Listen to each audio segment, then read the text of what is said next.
Hello, Lilian. We're ready to start. Okay, so you can start. Good morning, everybody. I trust you're having a great morning, a very great, bright, and wonderful day, despite all that is going around us. This is Lilian Mwashuma. I'm a counseling psychologist and a wellness coordinator with Zamara. Zamara is an organization that we deal with various things, pension, finances, and also medical. And under the medical, we ensure that our clients are both physically and mentally okay. This month being the World Mental Health Month, Awareness Month, it is very important to bring out to the people out there, let them know what exactly is mental health. And on top of this, a lot has been happening because of the current pandemic, COVID-19. Whenever we hear the word COVID-19, I don't know whether it's me alone, but it brings a lot of shivers in individuals. We go through a lot. There's a lot of confusion going around, a lot of anxiety going around. And we ask ourselves so many questions. What do we do? How do we handle this situation? And I'm sure we also ask ourselves, what exactly is mental health? So according to the World Health Organization, health is not just physical health. It also involves mental health, emotional health. And it concludes by saying it's not just a mere absence of disease. So it is important to know that we talk a lot about mental health. And this month, yes, we've put a lot of focus on mental health. But mental health should be considered throughout our lives. Once we get out of May, are we still going to think about our mental health? Or do we forget about our mental health because the World Awareness Mental Health Month is over? No, I'm here to tell you that mental health should be part of our health. For us to function well, for us to operate well, be it at home, be it at work, be it even during this very challenging period, it's important that we put a lot of emphasis on mental health. Now, before I proceed, I'm going to do a brief housekeeping. You realize that you're not able to unmute. So we're going to have a Q&A section where we're going to key in questions.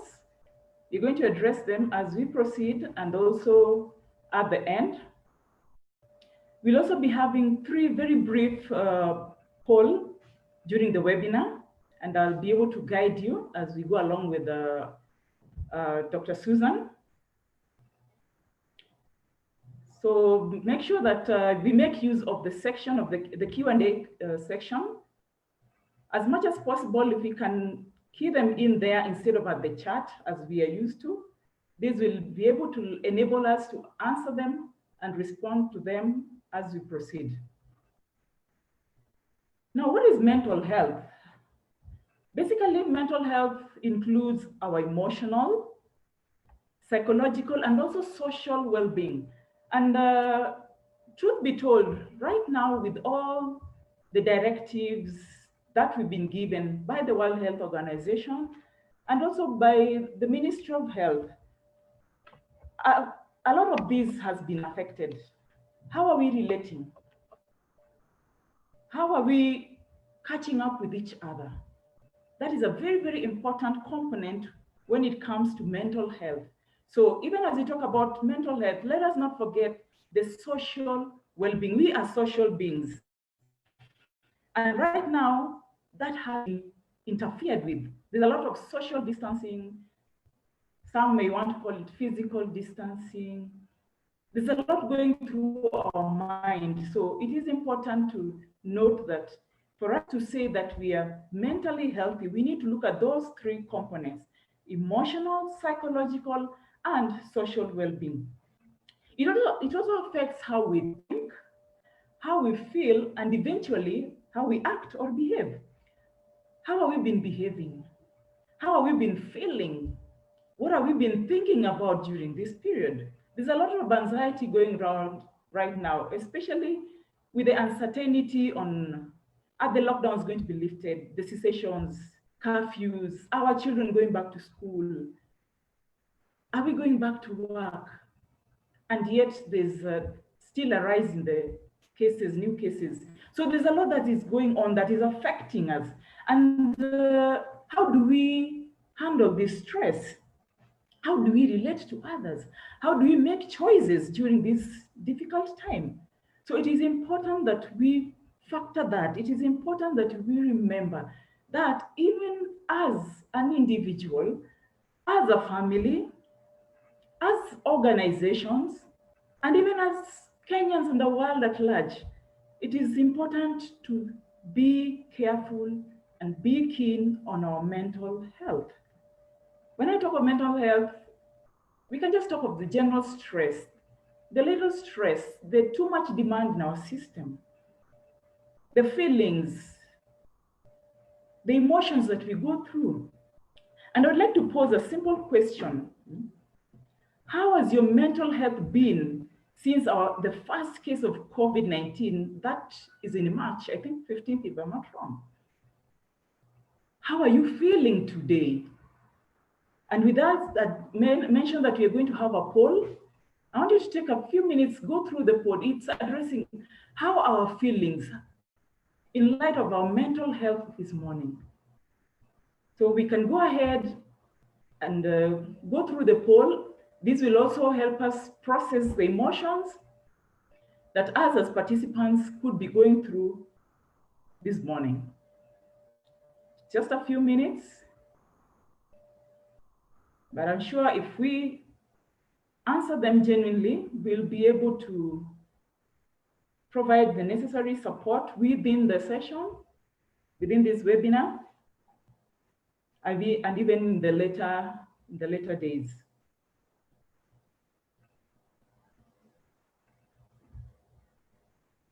So we're asking, how are you feeling in light of mental health? Assess yourself as an individual. Are you feeling overwhelmed? Are you feeling hopeless, helpless, or even worthless? Or are you at your best? You're coping so well. Are you at peace? During this challenging time, there are many losses. Have you even thought a thought of suicide? Has it come to your mind? Or are you neutral? You're not even sure. You're not even sure what you're going through. So it is important that we go through that poll. Let us be genuine. Let us be sincere with ourselves so that be able to give the support. As Zamara, and with the help of Dr. Susan, who is with us today, we will do our level best to give the support that God will enable us to.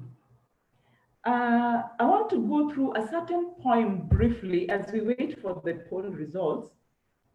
And the poem is titled, Where Am I? This poem was written by Christine G. McCloskey, and it was published last year, October 17th. Is there anyone there to help me see? Help me remember. Remember to be me. For I feel like now I am someone else, and I need some help to find myself. Sometimes my thoughts may drift away with the empty look I may portray. I think I'm doing nothing, but I'm doing my best to put my busy mind to rest. Always so tired, trying to find the strength and keeping my loved ones at arm's length. never wanting my family to see that a once happy woman has turned into me. Is there anyone there to help me see? Help me remember to be me, for I feel like now I am someone else and I need some help to find myself. By the grace of God, Zamara is here to provide the necessary help as much as God will enable us to do it. And our slogan has been, Zamara cares. And for us to show the care, we've put up this webinar to remind ourselves that as Zamara, we do care, not just because of our physical health, but also because of our mental health. I take this opportunity to introduce our speaker for today, who is none other than Dr. Susan Gitau. Dr. Susan Gitau is a counseling psychologist and a trauma counseling expert. She is a lecturer and a chair of department, counseling psychology at African Nazarene University. She is the founding director and trustee of Susan Gitau Counseling Foundation that supports the vulnerable children, youth, women and girls through skills training and counseling. She also supports youth recovering from crime and drugs. Dr. Susan is a consultant counseling psychologist for schools and business organizations. I don't know whether she's going to mention this, but let me take an opportunity to say something a bit about what Dr. Susan does out there. She does a lot to the community through the foundation. So not just giving them support mentally, but even during this COVID period where people have gone through a lot of losses, Susan Gitau, together with her foundation, they've been able to provide food to people, Kiandutu slums, if I'm not wrong. And she has been using the concept of Nyumba Kumi. I'm sure at the tail end of the presentation, she'll be able to just give us a brief on what she does, apart from lecturing and apart from speaking to us on our mental health. So Dr. Susan Gitau, karibu sana. And also, before she speaks, I'd also like to inform you that I will be co-facilitating with her. So if at some point I interject or intercept, know that we are together in this. And yes, the poll results are out. And we can be able to see that according to the poll results, 20% say they are feeling overwhelmed. 2% say they feel hopeless, helpless, and worthless. 57% they're saying that they're coping at their best. 15% say they're generally at peace. And 0% have had a suicidal thought, and 5% are neutral. So from the poll, you can be able to see that currently say 20% confess that they are feeling overwhelmed. So with these poll results, Dr. Susan, you can take over, and all the best. Thank you so much, Lilian and Zamara family.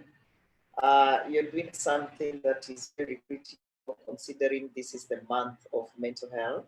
You're also considering the effects of COVID-19 at this particular moment. And you have also decided to take a poll. One of the things that has encouraged me right now is the fact that 57% of us are doing our best to cope. So these are people who already have some resilience. And for the 20% that is overwhelmed, I hope this presentation today will add some value to your life, especially in self-management and coping. And for 0%, I think I'm very happy. No one is considering to die. You're pushing on, you're pushing on. And even for those people that are neutral, well, I want to tell you it is okay. Maybe today you might know where you are.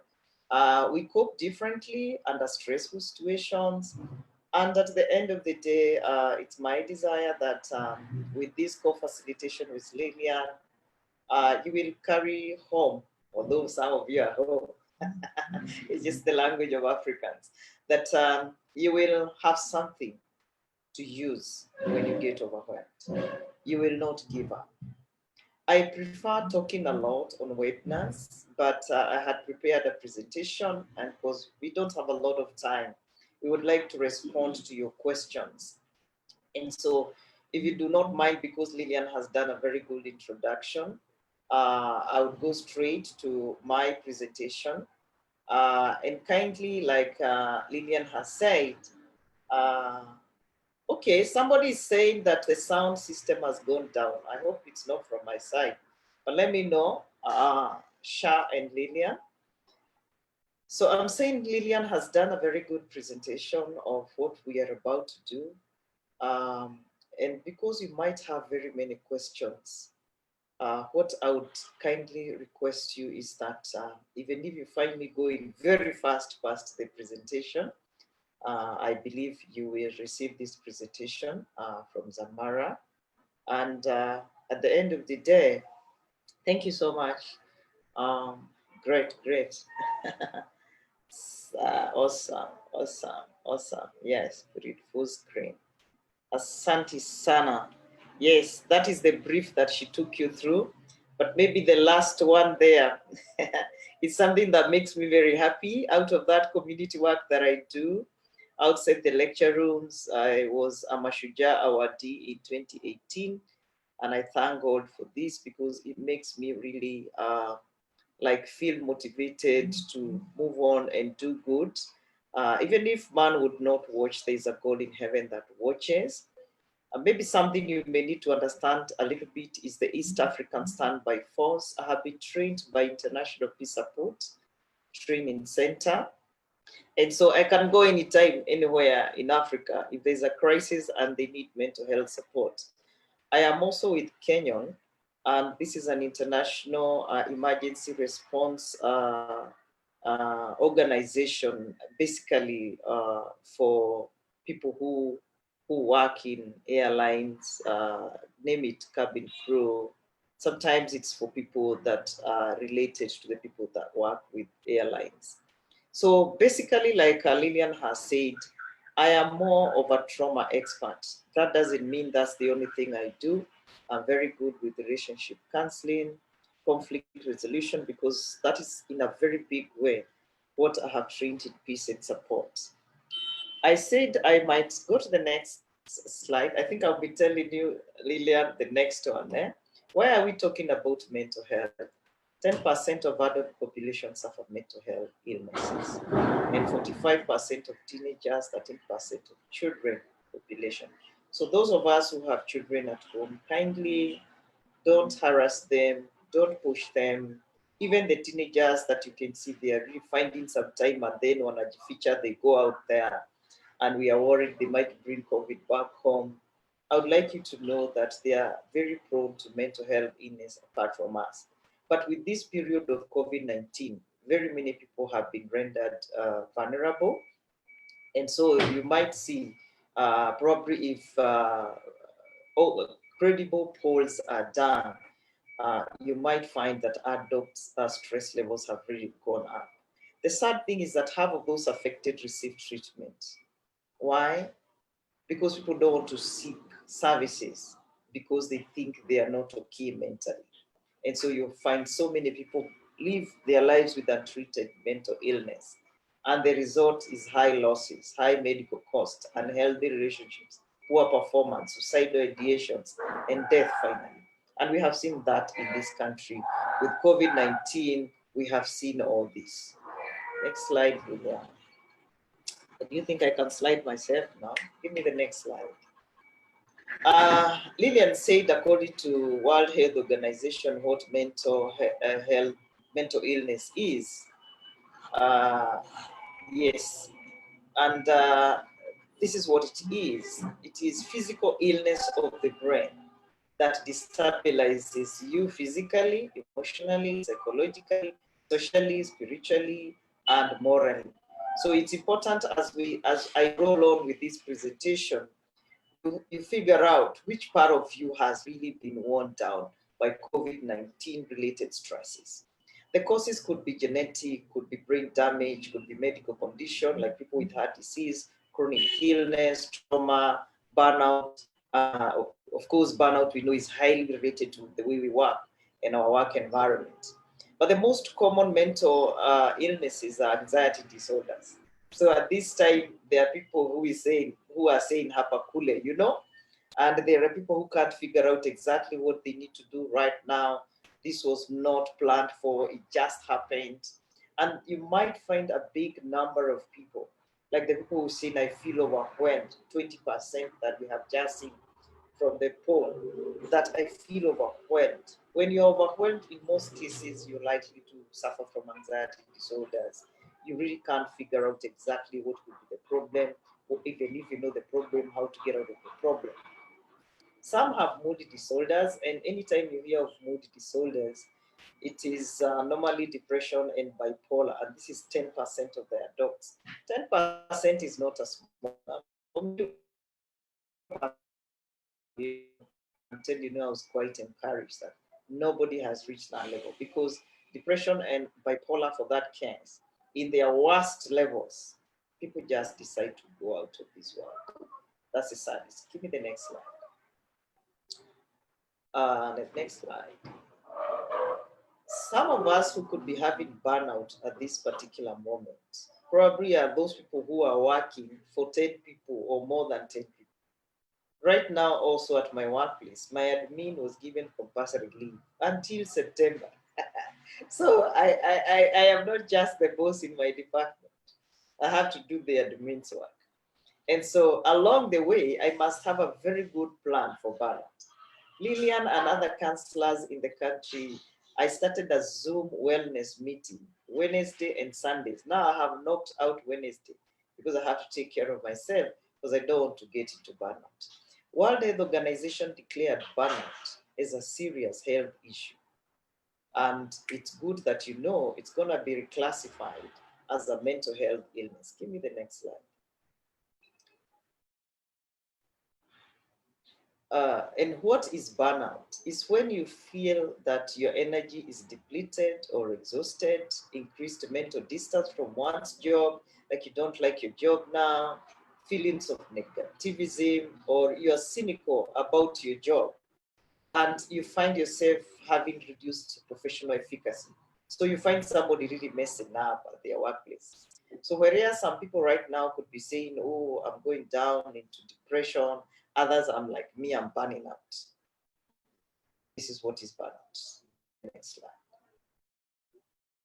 So maybe if I do like this, you know, I say, go, next. Give me the next slide. Yes, studies have revealed that profound emotional, I think you've gone too quick.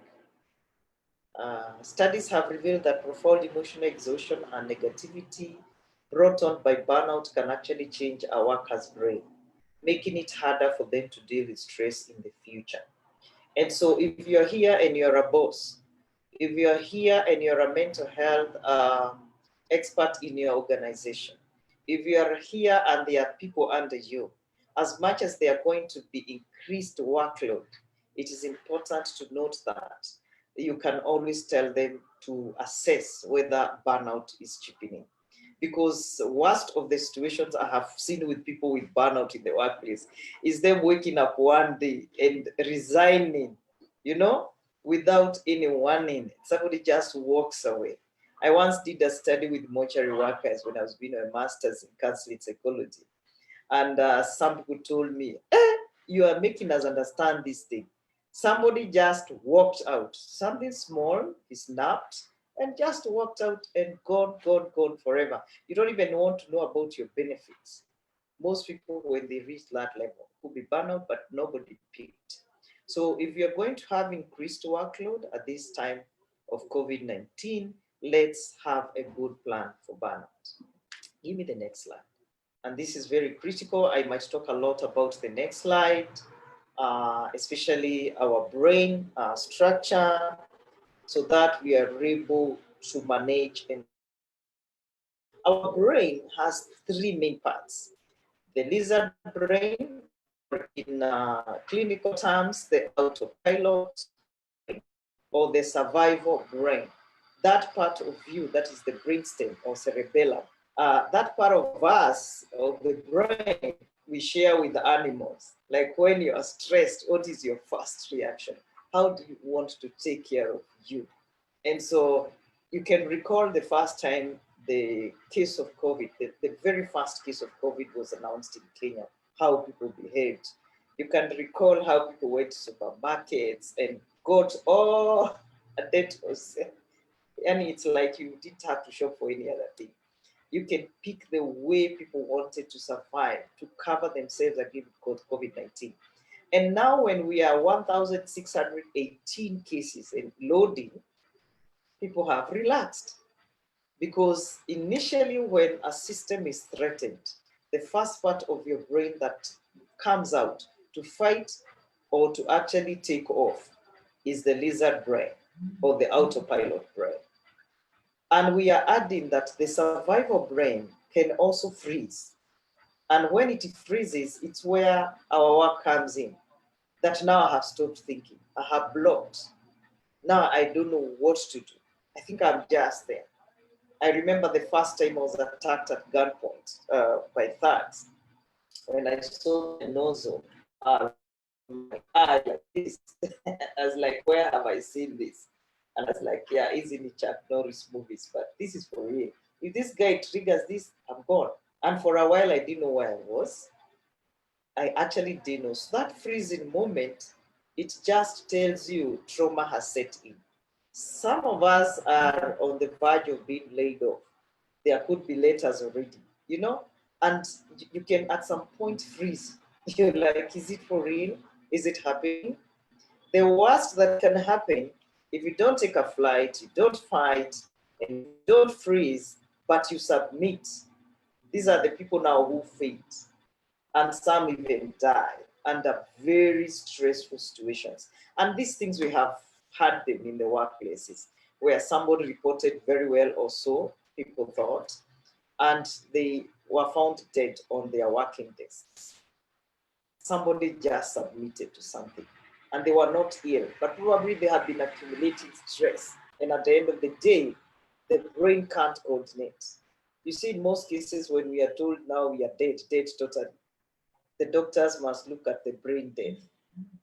And so even in our stress situations, the most common ones is to fight or to take off. But when you freeze, it must be a very, very stressful situation.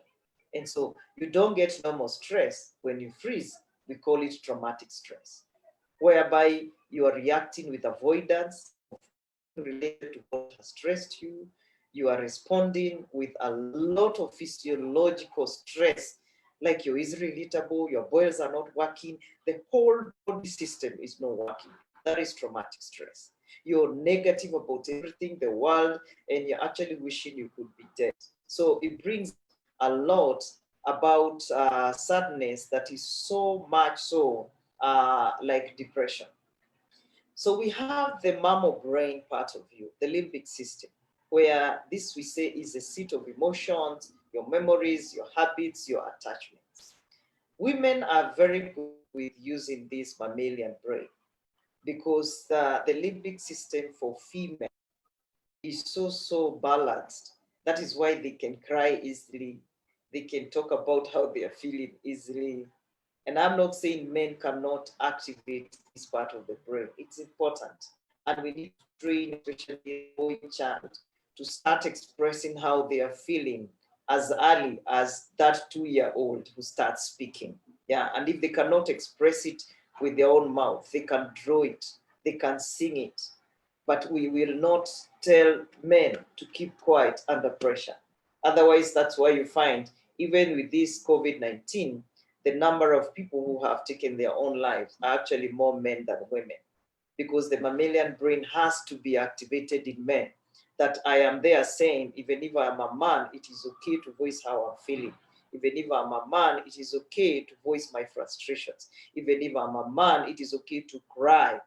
Yes, we all have those glands. So why not when I really feel like crying? The only thing I know in Africa, I cannot cry openly in public. So I get a good place and I cry. I was handling a man who lost his daughter in the US with this COVID-19. And he said, you know, I'm just feeling like crying and I want to cry alone in my bedroom. And I said, well and good, do it. And at some point I was with him in my therapy office, and I told him, if you feel like crying, this is the safest place. And afterwards, he started feeling, I'm feeling relieved. I want to go on with my mom. So the men in the house, if you don't want to cry in public, if you're free to cry with whoever is near you and they take you for who you are, it's okay. But if you feel you cannot do it in presence of other people and you really want to take cover, well and good, it's for your own good. The human brain, or the neocortex, or the prefrontal lobe, is what we should operate from. And if you can make your human brain a constant, that you are assimilated, that even if stresses are so high, the 57% of the people are saying, I'm doing my best to cope. I'm sure you're trying to look for different ways and strategies to cope with COVID-19. And you're telling yourself, I will not go down with this COVID-19. It's not nice, it's painful. Yes, it is frustrating, disappointing. It is scary, but I will not go down. And majority of you have come up with ways. I'm looking at Zamara. The last time you did maybe a webinar. Right now we are 316 participants. The last time you put all your people together. At times I do work for ISPAC, and the largest number of people I've ever handled in one of the biggest hotels is actually 200. Right now they can do 1,000 webinars. So probably there are those people who are using their neocortex at this particular moment in a very powerful way to come up with different ways of giving their services and doing their best for people. So this part of your brain is very good with language, abstract thinking, imagination, consciousness, reasoning, and rationalizing. There are parents who are telling me how difficult it is to raise their children in that. And I want to tell you, if you just say, I want to put my human brain in place, you will be able to cope with your children. You will be able to cope with very little finances at this particular moment. You will be able to cope with social cutoff, because we are really cut off. We can go to the next one. Yes, neuroscience and faith. I am speaking to those people whose maybe faith is their driving force. I would want you to know even the three parts of our brain.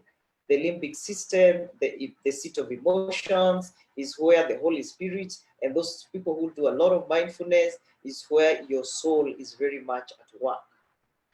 The neocortex is the higher order of thinking. So right now, we should be not having spiritual leaders, religious leaders, devising very powerful ways of reaching out to people. Even if we are locked down, even if we are restricted from going to churches, what else can they do? And even for you who always used to think going to church, going to the mosque, going to the temple was a way of balancing your emotions, I would like you to know you are still having your neocortex brain that you can use. You are still having your higher order thinking. You are still sharing the highest powers with God, because He created you in His own image and likeness. So seated in you there is a lot of power that you can use. The brainstem, the survival one, the low obsessed dominator, people who are scared, they laid off their workers immediately.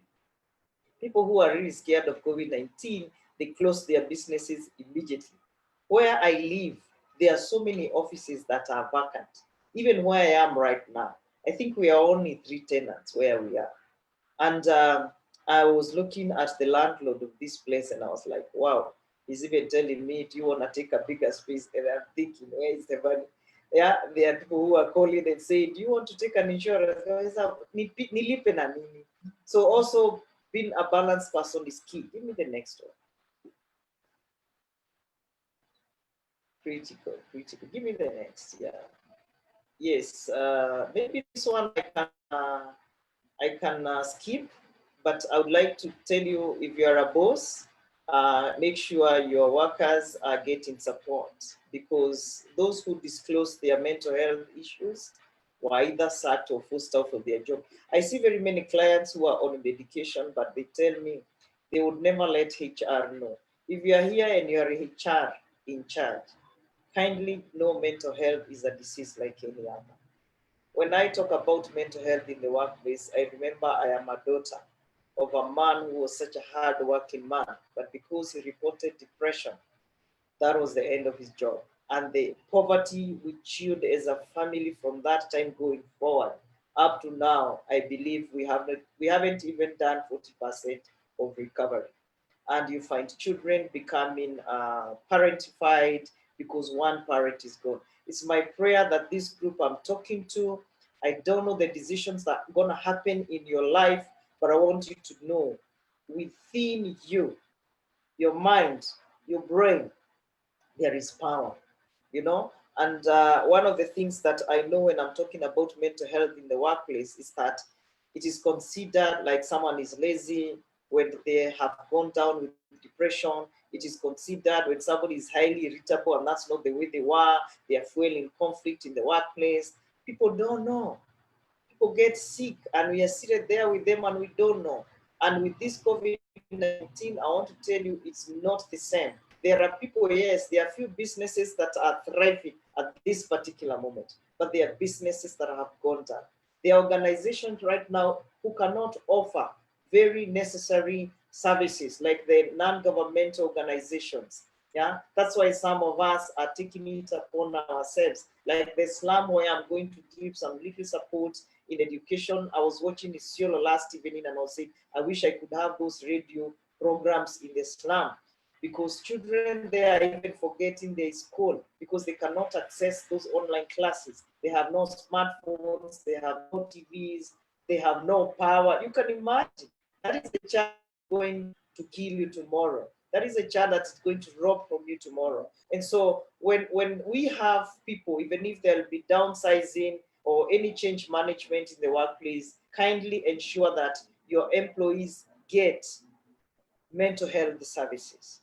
Pre, during, and post. Very critical. Give me the next slide.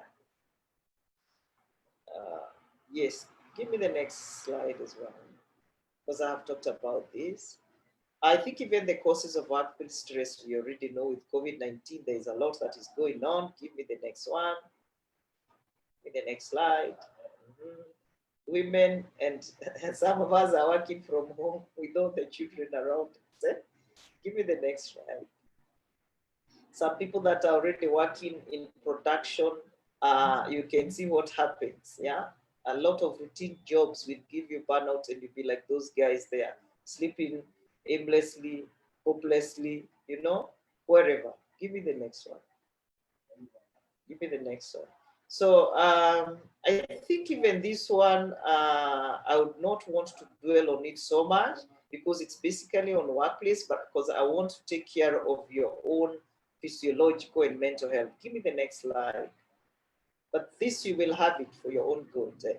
So finally, when we are not able to manage stress, we go to burnout. If we are not able to manage burnout totally, we go to depression.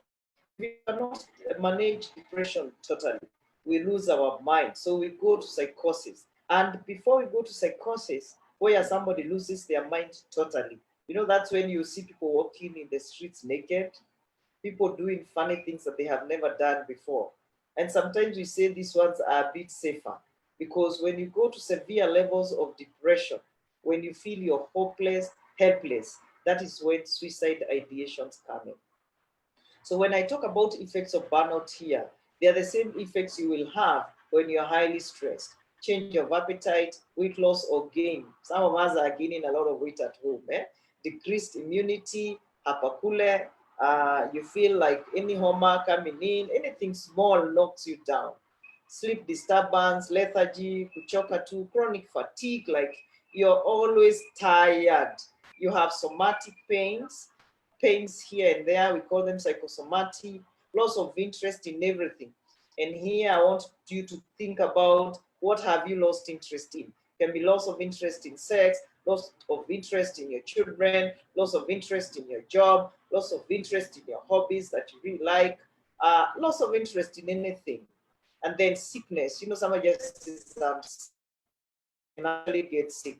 We can have you talking about stomach illnesses, everything else, immobility, immobility, like hey, kuna wengine right now with COVID-19, you're like, even when you're told, let's meet, let's go out, sasa mimi sitaki kwenda pahali. It could be you're stressed. Physiological, psychologically, you could have compulsive worrying. What is going to happen? What is going to happen? Instead of saying, what can I do? What can I do? What's going to happen? Compulsive worry, inability to solve very small problems. You're indecisive.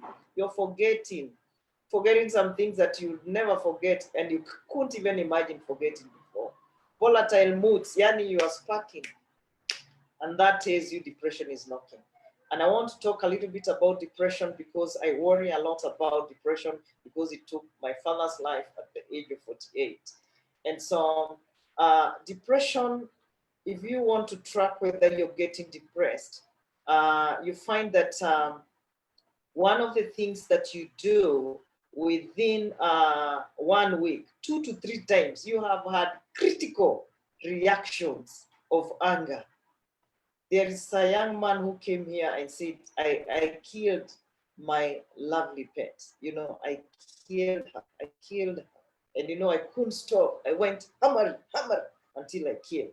And even the people you've seen who have battered their children to death or maimed them or their loved ones, it's depression.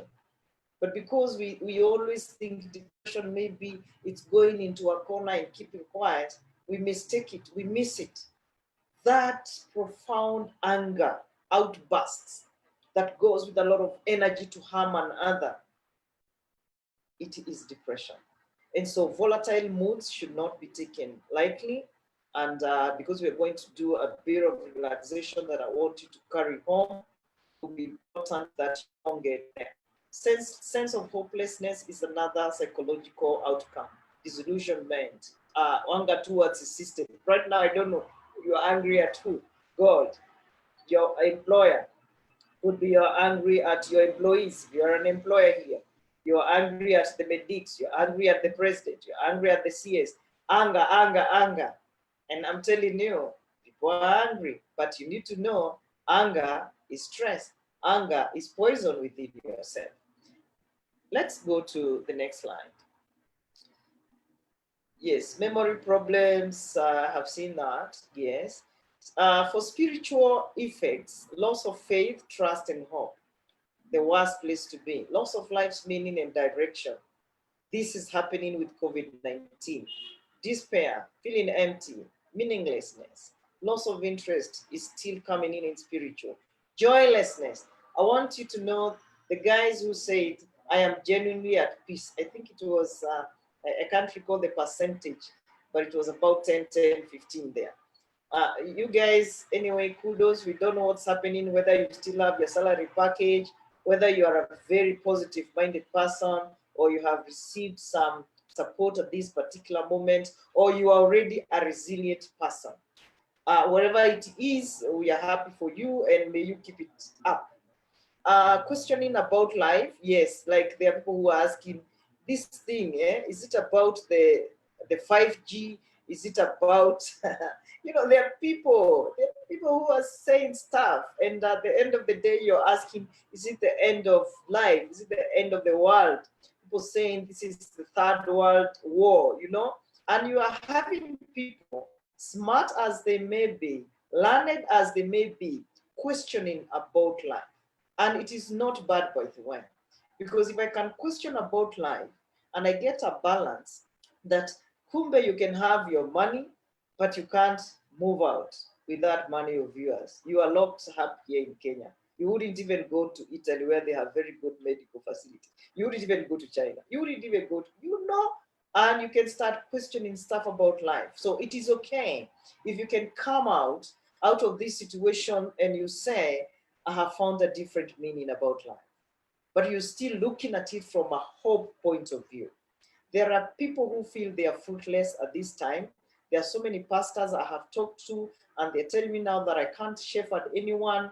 I feel fruitless. But at the end of the day, it's all about how you think.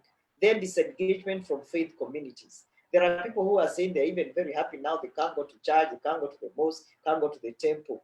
That means you really have deep spiritual issues. Then socially withdraw from friends and colleagues. Even if we cannot meet physically, we can meet online. So somebody who has cut off completely is somebody we need to check. Interpersonal conflicts, regular. I think I mentioned this, that if you find you have a conflict with HR, you have a conflict with procurement, you have a conflict with the counselor, yani conflict. And when you go home, people are also not happy with you. What happens to such a person? You start withdrawing because you think they don't like you, and the more you withdraw, the more affected you become psychologically. There are people who do self-medication. Right now, the pubs are not open. But I'm telling you, there are people who are carrying bottles and bottles of whiskeys into their homes, into their cars. If their wives or their husbands say, don't bring this to the house. So they are drinking it in the car. And there are some cars, if you go to the boot, you'll be shocked. It's another pub there. So you have people who do self-medication with sleeping pills, self-medication with anything that we think makes them feel nice.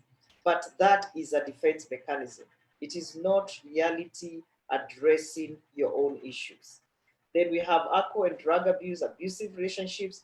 There are people right now who will abuse you so that you go away. There are people who are starting fights in the families. Ndio mtu atoke aende.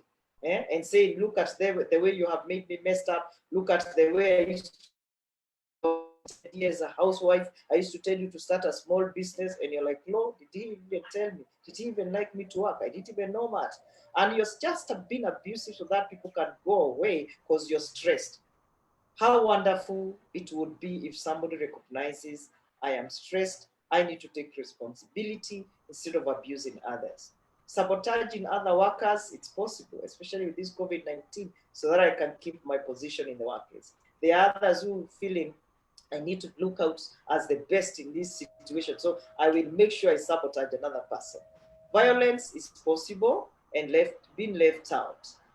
I'm happy because Evans Livanze is saying that he has been managing this through. I could read everything else, and I know Lilian will help me. Go to the next. Dr. Before we go to the next, yes, you brought out some issues. The people are taking alcohol. There are people who are doing self-medication. There's so much that is going around. yes. People are looking for various ways of managing the stress, managing the burnout. You know, the assumption is that burnout will only happen in the office. Even right now, if we are not careful, we are able to get burnout even while we are working from home. We are having, if we are mothers, you're a mother, you're a wife, you are an employee, you are everything. That those who also release the house helps, their house workers. And now they have to have a balance of everything. And it becomes a very big challenge. And you've said there are people who during this period, they're not able to cope well with their situations. So I want us to bring out the second poll so that you'll be able to assess how are we managing our mental health during this specific period. And the question would be, how are you taking care of your mental health during this crisis? That those who choose to connect with their friends and loved ones, that those who seek entertainment, social media, TV, various series, movies, and also those, according to what Dr. Susan has raised, that those who go towards alcohol and substance abuse, that those who incorporate exercise and meditation, that those who seek counseling services, that those who take loads of food and sleep, because now I have all the day, 24 hours at home, working from home. I'm assuming that I can schedule anytime I can be able to choose and eat or even sleep, as long as I'll be able to respond to all the emails or do whatever I'm supposed to be doing. So are we taking loads of food or are we oversleeping? Has our schedule been affected? Has our routines been affected? Or any other ways that might not be listed? So I would also request us to fill in the poll. It's a multiple choice poll. And I remind us to be completely genuine, be open, because this session is not just a normal presentation. We want to find out ways that we can be able to address your mental health issues, the things that you're going through during this period. So with this poll, it's going to help us see how you are managing with the COVID-19 pandemic.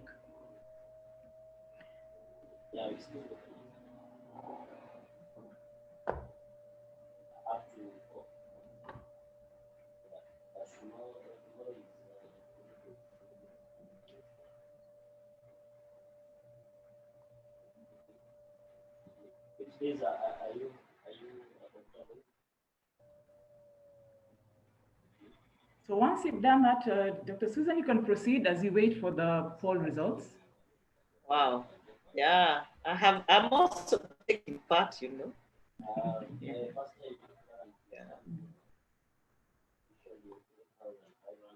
I want to exit from. Okay, you can give me the next slide.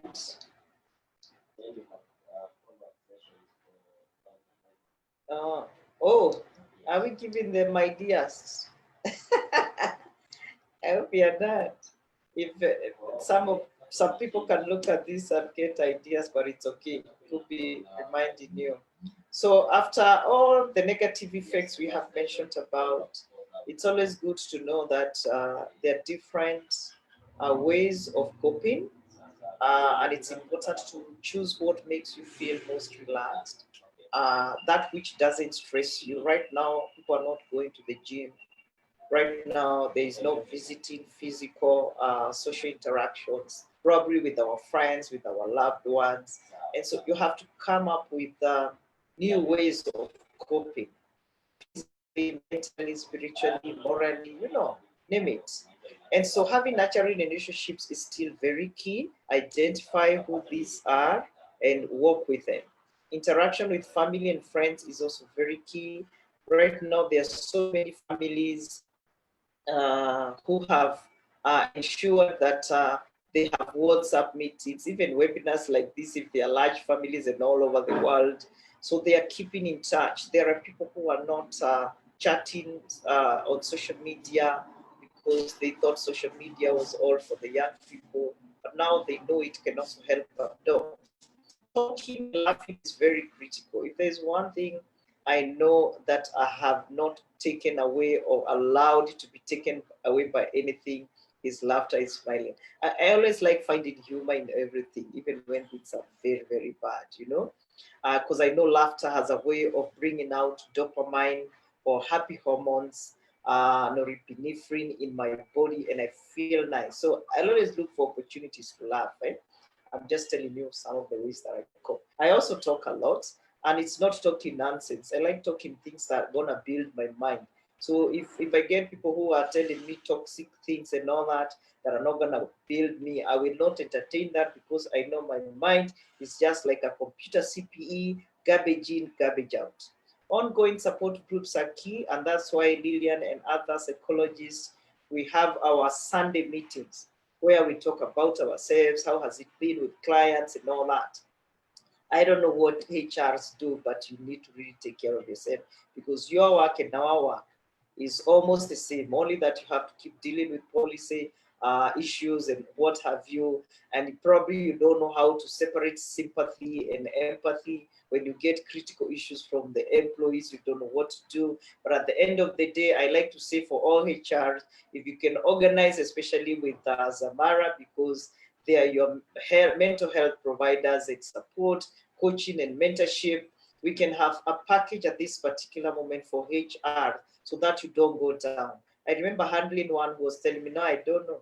I'm not even good for my clients. The people I'm supposed to support during this COVID-19, I can't, because I myself need help.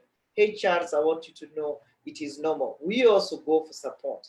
If I get overwhelming issues, I will go for support. So it's important to know it's not being in less of a human or less resilient or less capable. It's been human, it's been real. Reflection is great, whether you do journal writing, meditation, or poetry like Lilian. There's some things you can just write and write and write, and they give you some relief. There are things you can meditate about, and you feel, wow, now I have a new way of looking at things. Setting boundaries and limits is key. Being assertive is very important. Right now, there are things you have to stop doing that you're doing before. Probably if your finances have been cut off or reduced, probably if right now there are things you are doing before and you know COVID has put you at a very tight corner, boundaries are important. If you also know there are people who are toxic, poisonous in your way going forward, you don't need them. Set boundaries. If you know that your children can be all over you, set boundaries in the family circles. If you know your partner is getting abusive and you're saying maybe he might change, she might change, set boundaries. And when you do that, you prevent further mental health issues from developing. Exercises are key. Physical, you don't have to go to a gym. There are so many exercises. I always tell people, even moving your hands like this, you are able to tell, maybe you've been typing a lot on the computer, right? Even some little movements on your seat, wherever you're working, because most of us now are working from home. Some physical exercises. Keeping rope, there can be enough space even within your house, even those people who are saying, I don't have enough space to do anything. I don't want to go out there. I don't have enough adequate compound. You can do a lot. And there are so many exercises, sit-ups in your bedroom. You can do certain things. So let us not say we cannot exercise. Exercise is very critical, and I want to tell you why it's critical. The minute you do something with your body, if you are depressed, we say depression is energy trapped inward, anger turned inward. And so the minute you exercise, anything you do move with your body, you are externalizing negative within your space in the body. And what you're doing, you are releasing enough oxygen into your brain. The minute you release enough oxygen into your brain, you start relaxing. You start feeling nice.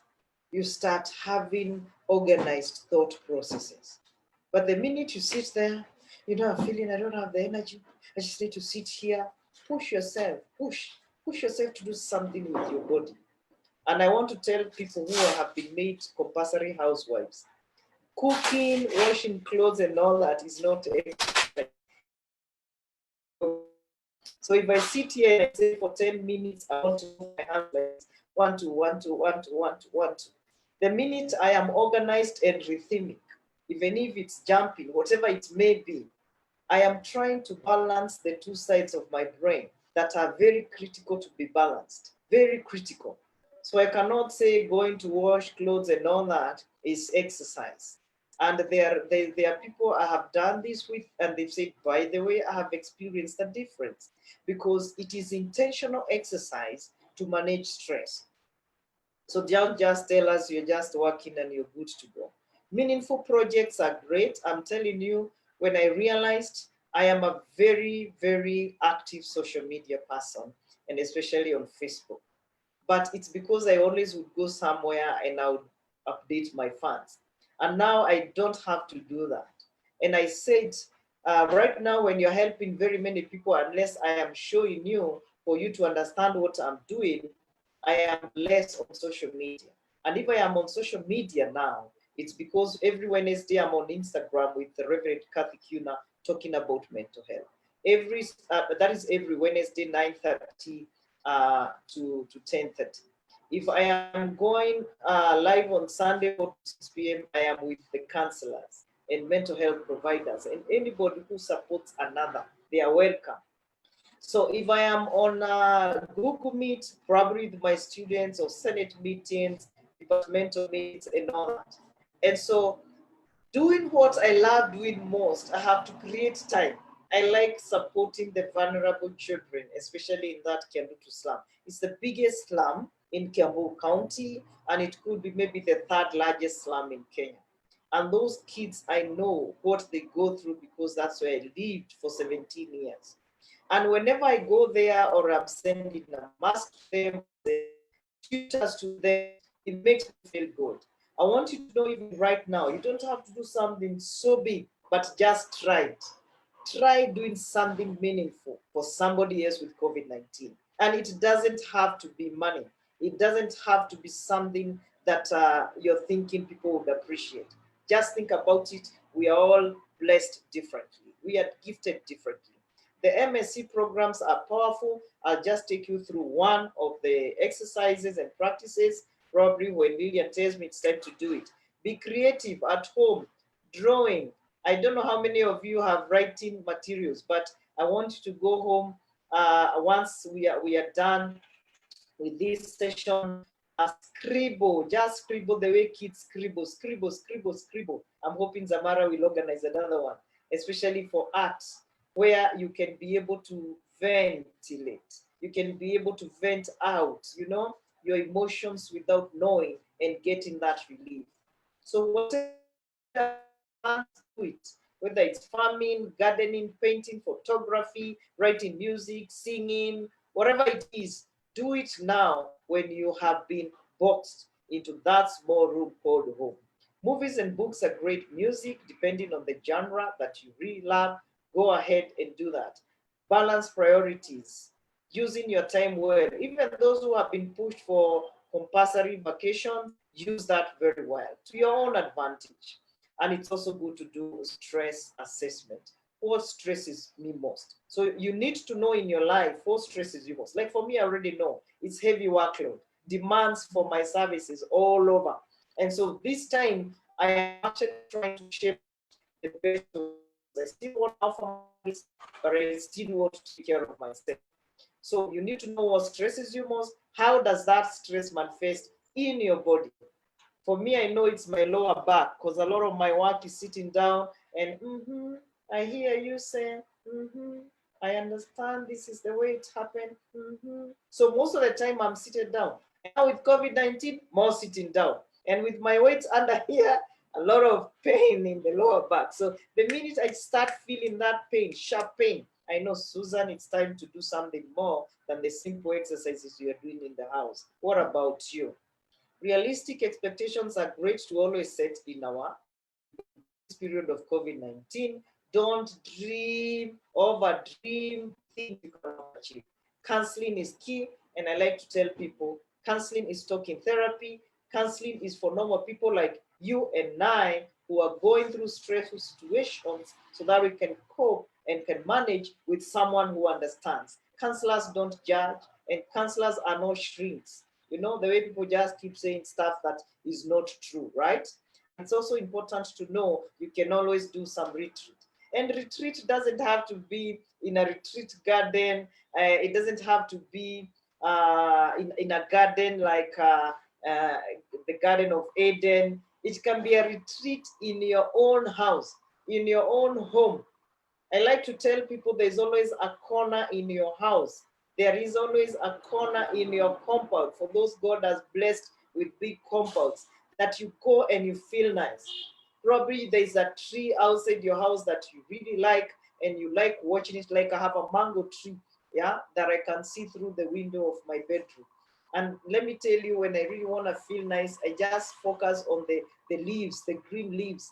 Green is one of my favorite colors because it's a color of independence, it's a color of productivity according to me. And I just look at the leaves and I tell myself, I just don't want to think about anything else. I just want to see these leaves flowing, flowing. And honestly speaking, by the time I'm out of that, I am a different person. So do some retreats. Do some retreats. Give me the next slide, Lydia. Oh, another poll? Oh, awesome. This is the results for the poll that we have taken on how we are managing with the COVID-19 crisis. 86% say that they connect with their friends and the loved ones. So the social part of our mental health is clearly being taken care of by us. The 57% say that entertainment, that is social media, TV series, and the rest. And I want to put a disclaimer there that we might take a lot of time on the social media and trigger addiction. Addiction, not necessarily because of alcohol, but addiction on social media. We need also to watch out for that. So yes, the 57%, let us ensure that it is healthy entertainment. Now, 5% say they use alcohol and substance, and 57% say they incorporate exercise and meditation, which is a good thing. 6% say they seek counseling services. 13% say they have loads of food and sleep. And 15% fall under other ways not listed here. So, Daktari, from the poll, we can be able to see that people are trying their level best to cope with the situation. We're not sure whether we are coping effectively. We're not sure whether we are, I'm looking for the right word. Coping mechanism, is it a negative one or is it a positive one? Are we using entertainment to avoid us dealing with our issues? Are we using it as a facade? Are we hiding behind the entertainment so that we're not able to deal with our issues? And it's in the public domain that there are people who are having a lot of conflicts and resolve issues. There's rise of domestic violence. There's a lot of intimate violence. So that is an indicator that people out here are not coping well. And especially if we've had a long period of unresolved issues, and now we are contained in one house, we are contained in the house 24/7. Then if you're not careful, some of us will go towards alcohol and substance abuse. And I remember there are several cases that I've heard about, without disclosing. You find that we had the fear of the lockdown, and we stocked a lot of food in the house. But there are those who also stocked a lot of alcohol and substance in the house. And Dr. Susan, you mentioned it. There's some moving in their boots, their house, and we are taking this substance in front of the children. There are those who are having conflicts, domestic violence. Domestic violence is not necessarily physical. There's emotional, psychological. How are we coping? Are we conflicting in front of our children? Are we conflicting and fighting in front of everybody else in the home? So for us to be able to cope well, I can see quite a number of people, 57% have incorporated exercise and meditation, which is very good, and also counseling. And at this point in time, I also want to remind us that as Zamara, we do offer counseling services as a value addition to our clients. So we are sorted on that part. What would also remind people is, it is okay not to be okay. The thing is, what do you do when you're feeling down? Do you rather go for alcohol, or would you rather go have the exercises and also seek counseling? And at this point, Dr. Susan, I think before we go to the Q&A, we could be able to do what we're calling, you and I call it, and the rest of our colleagues in the psychology world, we call it the body scan. What do you think? Yeah, it's good for now. You know, after people have done the poll, talked about the effects of stress and how we are coping, we could have provoked some negative memories of COVID-19, negative experiences, and it's always good for us to relax. So we can take a relaxed sitting position wherever we are. And if there are people who think their relaxed position is standing up, you know yourself wherever you are. And so I would like you to journey with me, take a journey with me. This journey is a mindfulness journey called body scanning. Because 99.9% of our body experiences speak the truth of what we are going through. And if you need some more oxygen, it is okay to take a deep breath. And the deep breath is taken through your nostril. For it to be useful, you breathe in through your nostril and out through your mouth. Breathe in through your nostril and out through your mouth. And because I will leave you with this breathing technique that is quite powerful, some of you maybe you know it, others it could be the first time you are becoming aware that your breath is the most powerful tool for stress management and coping. I'd like you to know when you're breathing through your nostril, you're able to breathe from the lower abdomen going up. And that's why it can feel it's a little bit of a task if you breathe through your nostril. And then you release through your mouth. It is a very good test of whether your body is relaxed. Normally, when I am very relaxed, of course, I have been talking, that means I'm a little stressed. I can feel the weight, I can feel the pressure when I am breathing in through my nostril. There are people who run short of breath because they are angry, they are frustrated, they're irritable, and you hear them breathing. But now I want us to breathe moderately, rhythmically. Breathe in and out. Breathe in again and out. And if this becomes your habit, it will be accommodated within your body system and it will be assimilated, so it will become your lifestyle. I want us to imagine what has been going on within this body, trapped inside this skin. Within that body, blood is flowing. And blood is flowing with oxygen. If this blood stopped flowing, some of our body parts would be numb, some of our body parts would develop lumps, some of our body parts will feel ticklish, some of our body parts will feel painful. And so today, we want to take a journey with our bloodstream and oxygen in it. And we want to take this journey with our mind, going to your head.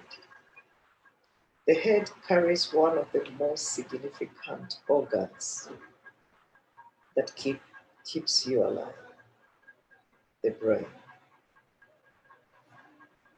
And so this head, from your hair, inside of it, you can imagine the brain wired inside there. This head carries the eyes, carries the ears, carries the nose, carries the mouth. The mouth carries the teeth, the cheeks. And you can imagine when this head is not relaxed, it's not active. And you can get to know when people are stressed, how their eyes feel. Sometimes how their ears feel. They are not relaxed. And so we ask ourselves a very critical question. How well do I take care of my hand? When I go to the bathroom, when I go to the salon for ladies, how well do I take care of my hand? When I am showering, how well do I take care of my hands? How well do I take care of my hands? How well do I take care of my nose? Especially with this COVID-19 wearing the mask when I'm in public. Am I noticing I could be mistreating my nose? When I say this mask did get dirty, and I keep repeating wearing it, am I being unkind to my nose? What about my mouth? Am I saying because I'm at home, there's no need to brush the way I used to brush? The head is very critical. The brain is inside there. And food for the brain, nutrients for the brain is oxygen. And so we're going to breathe in for our brain. Slowly breathing in and breathing out.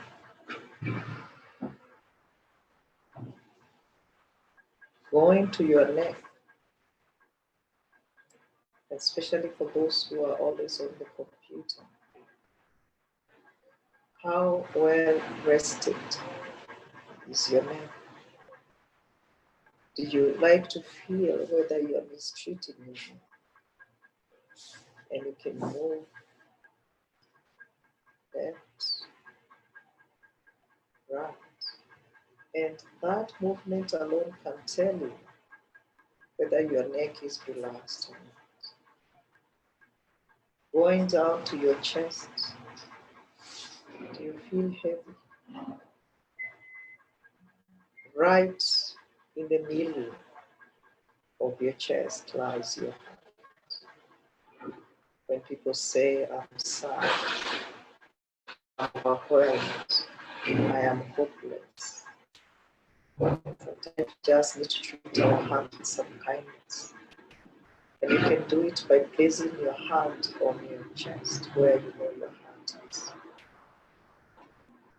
And remember how often you treat your heart with some kindness.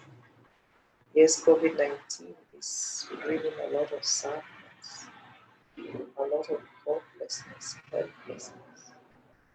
But it is where we are so. In most cases, we imagine the soul is also part of our life. And so very many people, when they want to go spiritual, they put their hand. And with mindful self-compassion, it brings in a lot of consolation. Because in most cases, we are good at giving other people kindness, compassion, but not ourselves. If things are not going well right now, we can breathe in for our heart with some kindness. Breathing in and breathing out. If we go to our arms, beginning from the upper part of our arms, going down to our elbows, and moving all the way to our hands.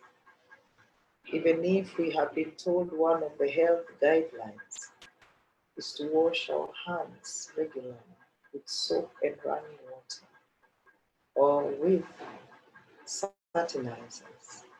Do you know you can use that time to have an affectionate feel of your arms, that you don't become so rough in your arms, because the government, the Ministry of Health has said, you can use it to feel nice.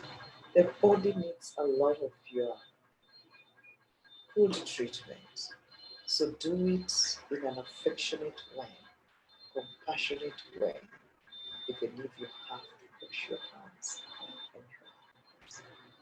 It's very critical to know there are people who can't even lift up their hands, their arms, because they are depressed. And it's always good to know that you're fine when you keep lifting up. And treat yourself with kindness. Breathing in and breathing in.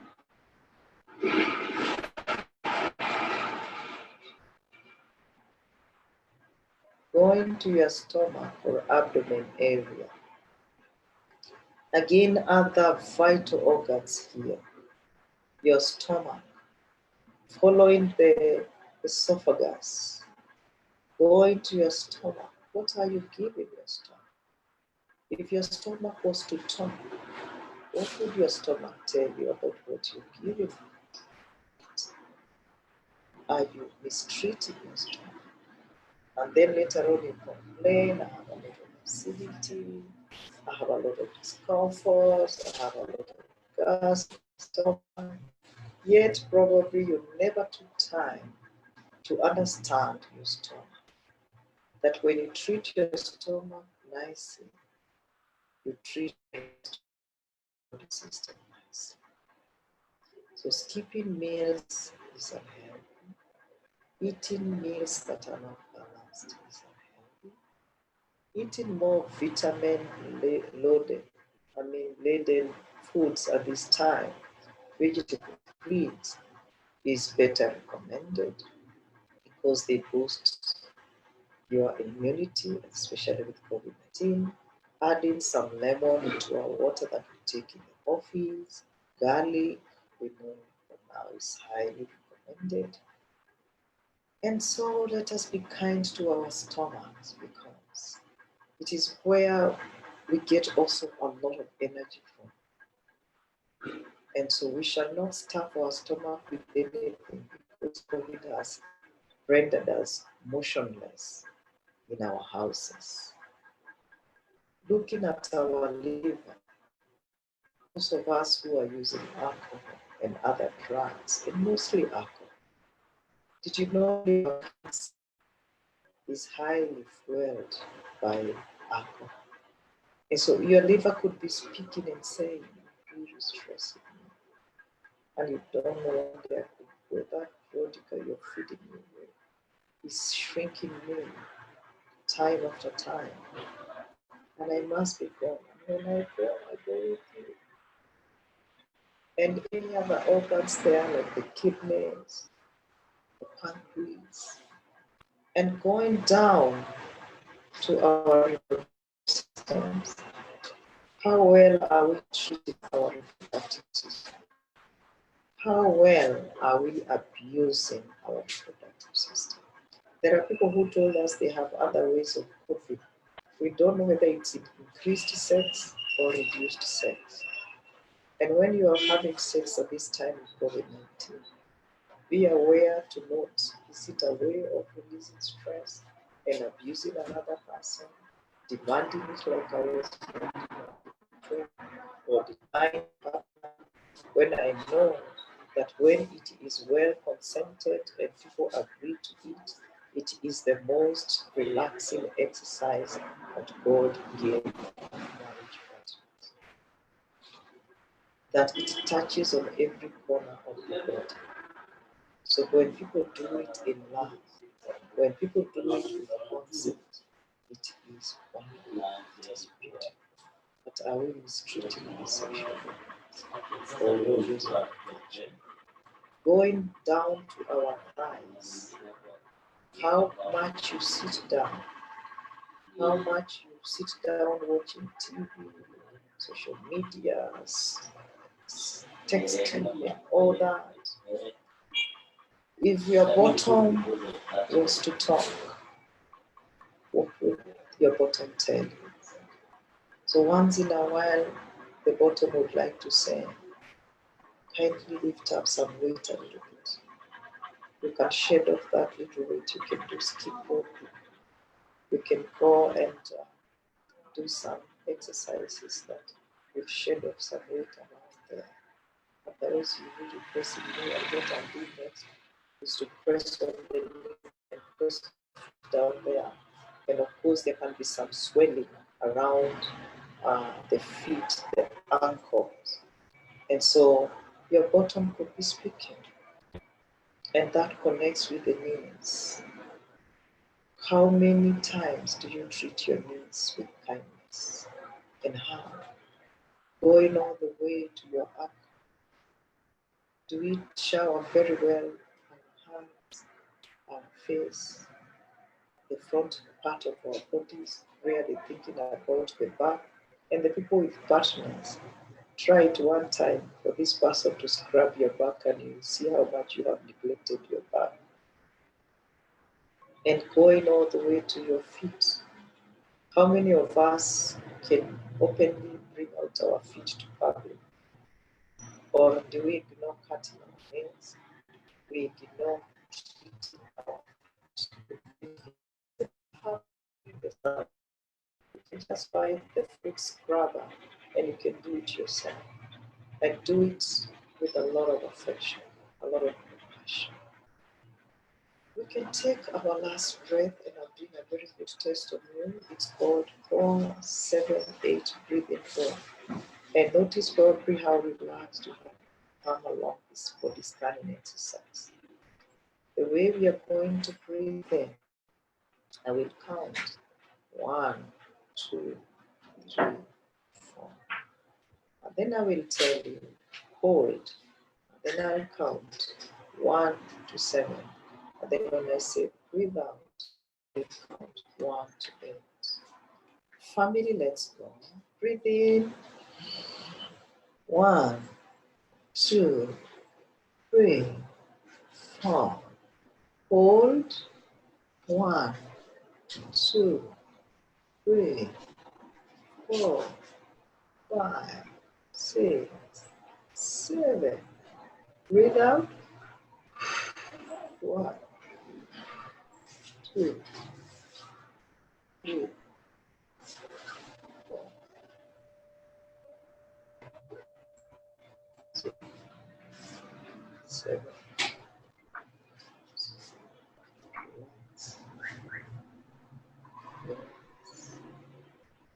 Come back to the roots. Slowly open your eyes.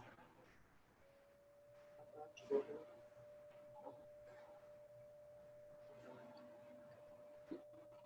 Wow. Take over slightly. Thank you, Dr. Susan, for that very wonderful session of body scan. I am assuming that we never get time to scan our system. When we talk of scan, I know people think of the medical scan that you go through the X-ray system and it checks your system on what are the functions, what are the places that you're having ache. But it's important what we brought out today for self-care, that it is important as individuals to be able to have our own personal body scan, where you assess your entire body and you see when you are stressed, there's a lot of tension that goes around your system, muscular aches, headaches, back aches. So much is going through your system. So by the end of the day, if you go through the body scan, it assists and also helps you to identify which particular area within your system is most affected. And then from there, you can be able to do something about it. I remember last week when we were not able to go through this webinar, and I take this opportunity to give our apology. We had the technical issues that made us not do it. But all in all, we've had the session today. I went through a lot of anxiety. I went through a lot of, there's so much that was going through my head because of not having done the session. But I remembered the body scan and I was able to do the activity and it helped me calm down. And I was able to now finally accept, yes, unfortunately, this did not happen and I cannot change it. So what do? We look forward to the next one. And I thank you, Dr. Susan, for having taken your time to take us through this session. We've had several questions. I know it's already 10, but if we can spend about a few minutes, I've tried to answer some. A number of questions addressing burnout. How do we, especially the workplace, how do we tell our team leaders, how do we tell our bosses that I'm suffering burnout and I need to take rest, I need to take a break, which if I don't, you and I know that the individual will crash. And the best that the doctor would do is practically knock them down so that they can be able to get some rest. So that is a number of questions as I scan through is bringing out a lot of issues of burnout. How do we pass the message to our bosses that I've reached the limit, I am not able to take it anymore? How would we assist such people, Dr. Susan? Yeah, one of the things you remember I said is setting boundaries. And you set boundaries when you know exactly how to assess your stress levels, how to tell now I'm stressed. And the other thing I like to tell people is to be assertive. And being assertive is speaking your mind as it were. But I would also encourage you, Zamara's family, that you can do a lot of sensitization, especially for the managers, the HR managers especially. When somebody really voices that I can't eat anymore, but I also want to tell the employee here, I don't know whether you have ever suffered severe burnout. I know I have like 3 bouts. And when it happens, it's you go to the hospital and they're doing all the tests because there are people who work, who love working, and you can't even tell when their body is giving in. And so you go to the hospital and all the tests are showing there's nothing wrong with you. And the most likely thing they can give you a placebo. And maybe you've just gone through very rigorous, expensive medical checkups that are costing money. And so when I talked about the body scan, this is something you can always do in the morning just to find out which part of me was worn down by my dreams, the ones I can remember and the ones I can't remember, or the carryovers of things that I have to do the following day. And when you begin like that with some breathing in and breathing out, you also do it in the evening as you check out, how was my day? You do the same, just spending time relaxed. You can just say, I just want to just sit here and relax. And you can also do it regularly in the workplace. And especially right now when you're working from home, it does a lot of magic. 10 minutes of your life is very critical. Imagine any one of us here that is watching, learning from us, and you get to a level that you cannot take care of yourself going forward. But I have found sensitization working very well, especially for the senior management, and then going to the HR, and then going to the employees so that they also know how to manage their stress levels. Very, very important. And you can imagine if the entire family organized aware that this is the way somebody shows burnout. We don't know this person like this before. Then we can give them some room to relax. And sometimes even the leaves that people given, that you're supposed to proceed for leave, but they still call you back for some work that needs to be done. So at the end of the day, I'm like, people need to keep thinking about their health. Actually, why should I work so hard, earn so much, and lose my health? Or by the time I'm retiring, I have all the lifestyle diseases because I accumulated a lot of stress levels because of my job. And so very helpful employee assistance programs that have mental health wellness. Right now, the World Health Organization is mandatory to have mental health and psychosocial support, where you find not everybody is the same even in the workplace.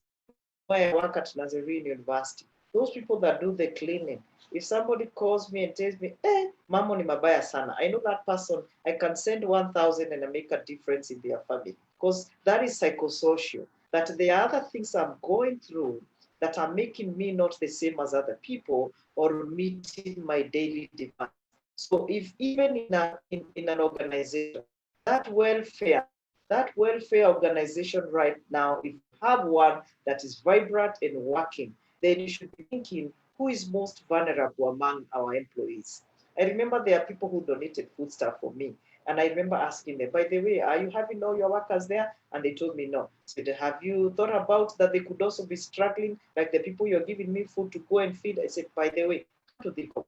And they had their 50 employees home. And so they had to share with them the food. They were so happy. They were so happy with the employer. So let's not just close our eyes at this time. Who could be suffering in our midst, but we had never given it a closer thought, so that we are able to work together. This is not the time to say I accumulate all that I have or I eat all that I have. It's time for serious giving. It's time for serious sharing. Mm-hmm. So it's also good to say no. I want to tell people that there's a time you say no. There are times I have demands as meeting deadlines.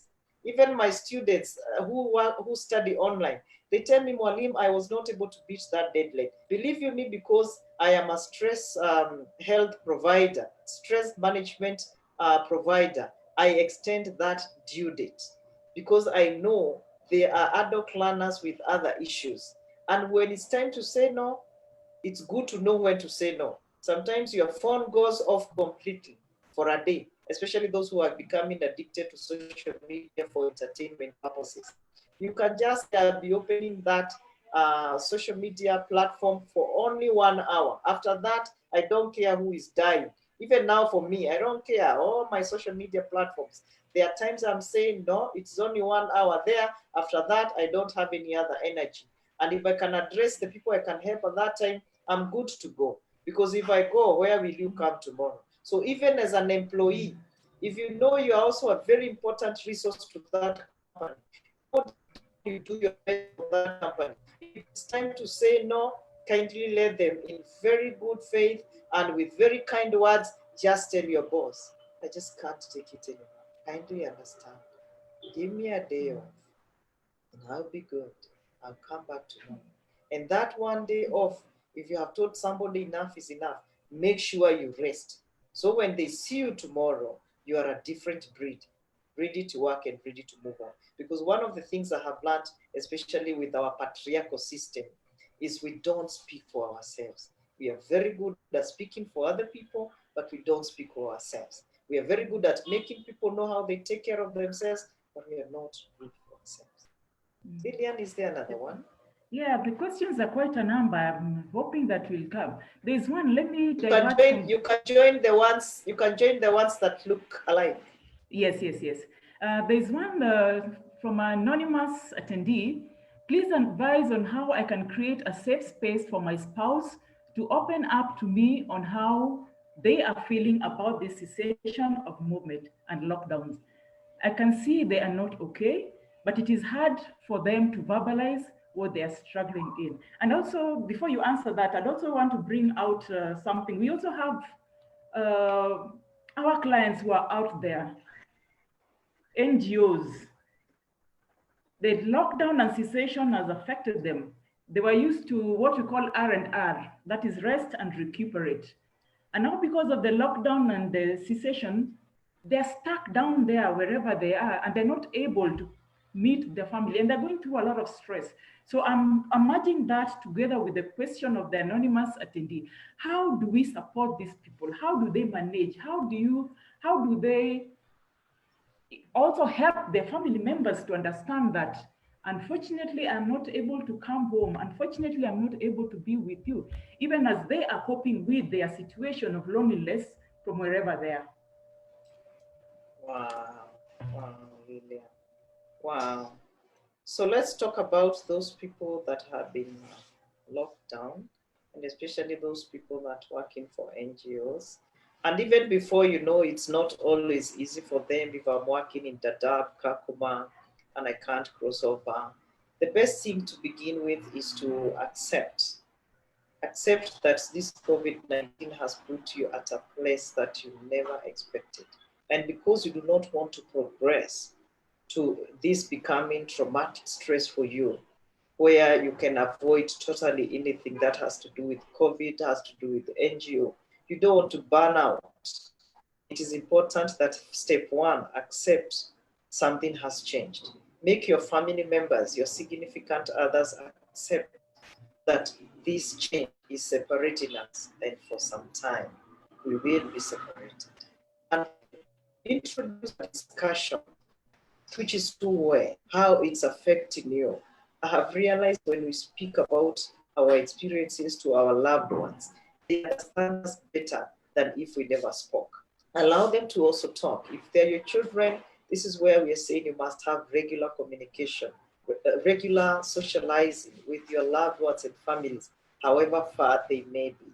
There are so many things you could be missing, especially for spouses. You need to talk, ensure that love is never, it doesn't fade completely.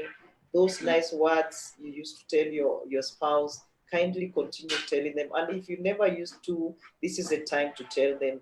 Let them know how emotionally broken you are. Let them know how you're missing them. And even for those who have had difficulties expressing their feelings, I want to tell you there's no shame in expressing how you're feeling. I'm feeling lonely. I'm missing you. I'm missing the children. And make sure that this is a time you can invest. If your spouse didn't have a smartphone, you invest. It's one of the things that we have to invest in right now, where children can see you on Zoom or Google Meet or whichever platform, even WhatsApp. You can actually add people on WhatsApp so that you're all communicating wherever you are. And if you can't do that, even telephone, knowing that that is your voice they're listening to. The other thing I would like to say is that I don't know with NGOs, because right now moving from your county to another county, you don't know whether you're going to endanger somebody else and put other people at risk. And so you need to also educate the ones who don't understand. And that's why one of the things we must do with COVID-19 is to understand the dynamics, all circles that have been brought about by COVID-19. So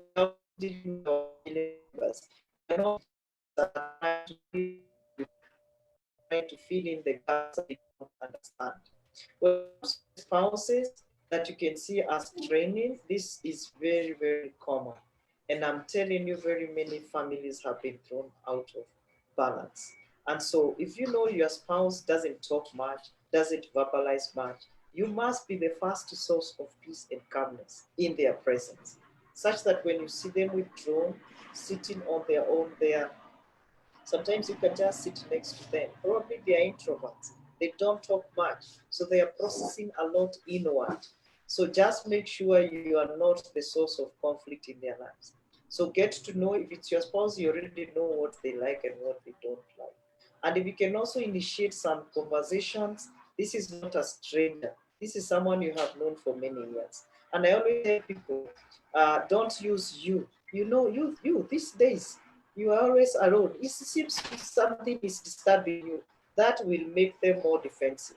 But if you like, I realize I am feeling so much withdrawn from you, and I see like I am not helping you cope with COVID-19. I feel like the world is not the way it was for you. And this affects me as your spouse. And I am concerned. And I'm wondering, how can I be of help at this particular moment? How can I support you? I remember there are a young couple that were fighting recently. And it's because one of them was thinking beyond COVID-19 and the other one is not. This is the time families must rethink. This is the time families must rethink joblessness, because somebody can be laid off. Even for me right now, I keep saying, if we continue having the small numbers of students on board, I am expecting probably in the future salary. I'm expecting sometimes, oh, this and this can happen. And so it's me to use this time to re-engineer myself. So most people who go quiet, they could be thinking of how they can get out, but they can do better if they share with their spouses. And the spouses can do better if they are more understanding and more empathetic. And I also like to tell people, emotional intelligence is very important with people who are hurting. And emotional intelligence, I like summarizing it in few words. Notice and become aware of how you're thinking. Notice how you are feeling. And notice how you are acting or reacting. And I like to tell people the best way to respond to a situation is to be clear of that pathway. If I think about COVID-19 negatively, I'm going to feel sad, I'm going to feel angry, and I'm going to have actions that are negative. I will have conflicts with people. I will talk badly. I will be more isolated, more withdrawn. So even with our spouses, if I am thinking my spouse right now is having a difficult time, is going through or she's going through a rough time, then my feeling would be compassion for them. If I were in their shoes, what would I do? And that gives me a push to do something about making their situation better. Even in the workplace, we can apply the same. With our children, we can apply the same. For the helpers, we can apply the same. For the HRs who are here, we can apply the same. Is there another question? Thank you very much for answering that question very well, Dr. Susan. Questions are quite a number, but because of time, we are going to ensure that we respond to all the questions, and then we'll forward them together with the presentation and the recording to all the people who registered. So because of time, I would not want to open another question because I know that will take so many of our minutes again. But I would kindly like to say thank you very much, Dr. Susan. You've given us a great time, and also awareness that yes, we are going through a very difficult and challenging time. Yes, it is okay to feel the way we are. It does not mean that we are not human, but the main thing here is to accept, first of all, have the awareness that there is a problem. I, as Lilian, I am going through a very difficult time. I am aware and I accept. Then once you accept, then you are able to look for solutions to your problem. So I thank you very much, Dr. Susan, for this, for agreeing to participate in this talk. And I look forward for more sessions.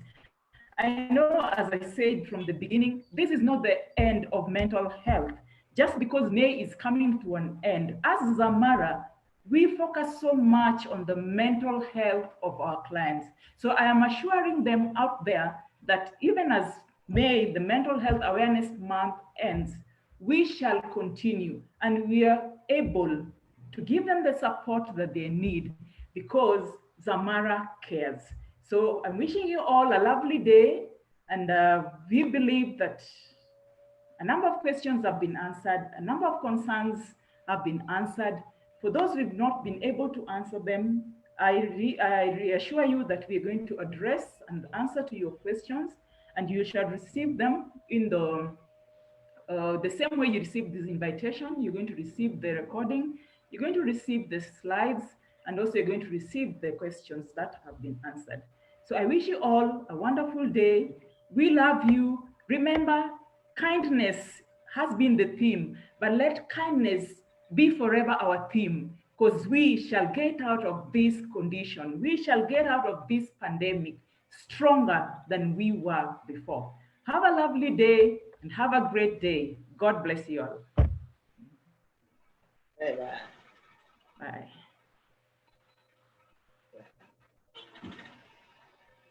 Right.